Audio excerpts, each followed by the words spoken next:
Vice ganda inabutan na ng pagad sa haba ng MMFF parade, Argus napahiga at napagod na din.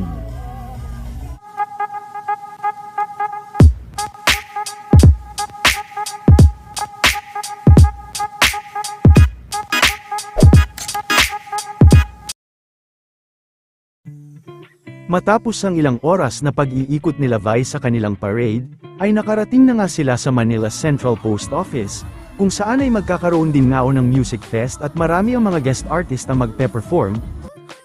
Dahil naman sa tagal ng naging parade kanina, ay inabutan na rin ng pagkapagod si Vice at napaupo na rin ito kanina.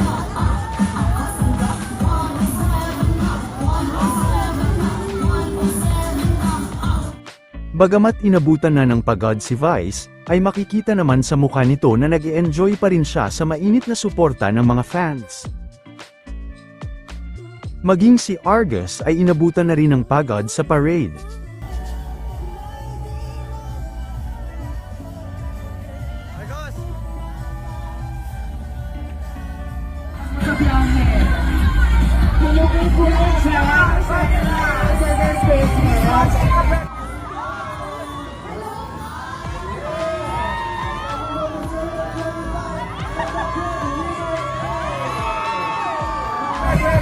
Okay, as a family, as a group, as rivals.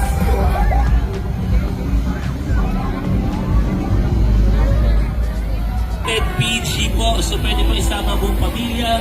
December 25, kung pinabutan.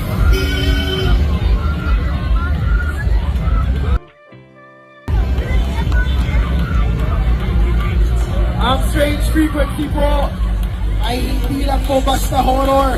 Taiwan Killer Hospital po ang susma.